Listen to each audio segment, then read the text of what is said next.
Assalamualaikum warahmatullahi wabarakatuh. Kami dari kelompok 6 akan mempresentasikan hasil proyek kami, hasil UAS kami yang berjudul Push Pull Converter. Push Pull Converter adalah salah satu jenis konverter daya DC bertransformator menggunakan dua saklar aktif seperti MOSFET atau IGBT dan transformator dengan center tap pada sisi primer. Rangkaian ini bekerja berdasarkan prinsip switching bergantian antara kedua saklar untuk menghasilkan arus bolak-balik AC berfrekuensi tinggi pada transformator, yang kemudian diubah kembali menjadi DC melalui penyearahan. Ketika salah satu saklar aktif, arus mengalir melalui setengah bagian lilitan primer transformator dan menghasilkan flux magnetik. Saklar berikutnya akan aktif setelah yang pertama mati, menyebabkan arus mengalir pada arah berlawanan di belitan primer. Hal ini menyebabkan transformator mendorong dan menarik arus secara bergantian.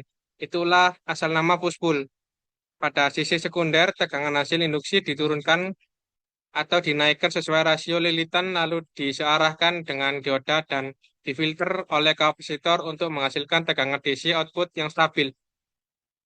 Komponen rangkaian DC voltage, MOSFET, RMS, current measurement, display, power GUI, series RLC branch, voltage measurement, main, scope, pulse generator. Baik, berikutnya rangkaian percobaan push pull converter tanpa beban.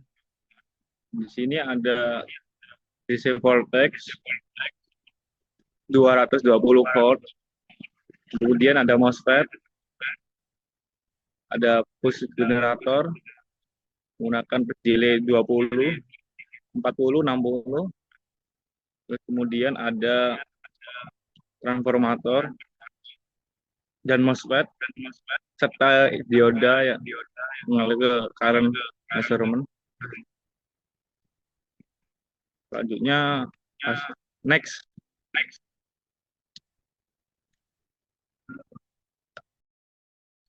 Next, hasil simulasi push pull converter. Next. Sini menggunakan beban R 100 ohm, phase delay 20, pulse width modulation 20%. Ini hasilnya. Kemudian ada gelombangnya ini. Gelombangnya lurus. Next.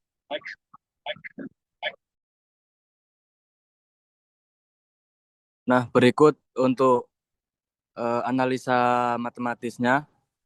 Sebelumnya diketahui pulse width sama dengan 30%, kemudian V-in-nya 220 volt, lalu beban R-nya yaitu 100 ohm.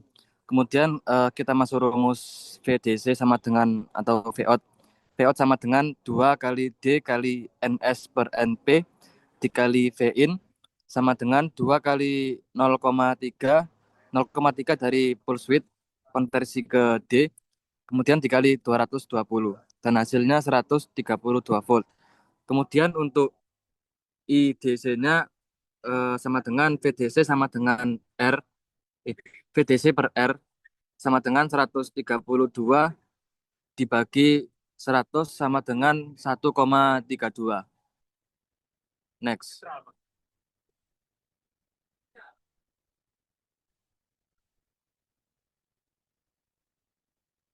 Baik, analisa simulasi berkata adalah konversi daya DC-DC yang menggunakan dua saklar aktif, biasanya MOSFET, dan transformator dengan center tap pada sisi primer untuk menghasilkan arus AC frekuensi tinggi melalui proses switching pergantian. Ketika salah satu saklar aktif, arus mengalir melalui setengah belitan primer dan menciptakan magnet. Saat saklar berganti, arah arus berubah, menciptakan efek push dan pull. Pada sisi sekunder, arus AC ini disearahkan oleh dioda dan difilter oleh kapasitor untuk menghasilkan tegangan DC yang stabil.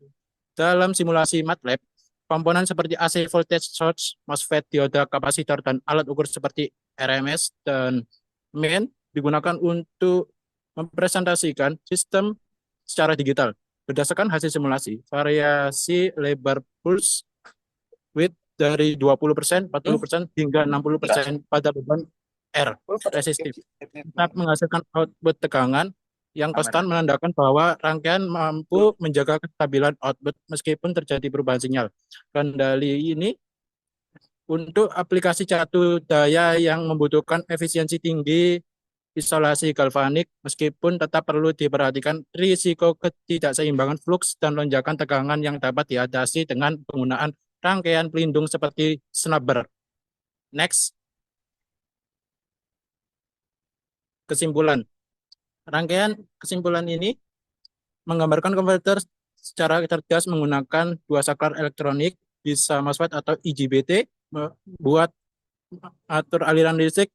Dua saklar ini dikontrol pakai sinyal PWM dan NOT, mirip seperti tombol on-off super cepat yang menyesuaikan dengan kebutuhan. Transformator berfungsi mengisolasi sisi input-output sekaligus menaikkan dan menurunkan tegangan mirip adaptor charge HP. Setelah itu, dioda menyusun tegangan AC menjadi DC, lalu induktor dan kapasitor membersihkan riaknya supaya outputnya stabil kayak air mengalir tenang. Hasil akhir kira-kira 16,65 volt diukur akurat menggunakan alat RMS dan tampil di layar digital. Ada juga osiloskop buat lihat gelombang secara langsung kayak monitor kesehatan. Semua ini berjalan bersamaan di platform MATLAB atau Simulink dengan mode simulasi berkelanjutan. Jadi proses dapat memantau secara real time seperti eksperimen virtual. Cocok banget buat aplikasi yang butuh daya presisi kayak pengisian baterai dan lain-lain. Di mana isolasi dan kestabilan tegangan itu krusial. Simulasi sendiri membantu insinyur menguji desain tanpa harus membuat prototipe terlebih dahulu. Baik, terima kasih dari kelompok kami. Mohon maaf apabila ada kesalahan. Wassalamualaikum warahmatullahi wabarakatuh.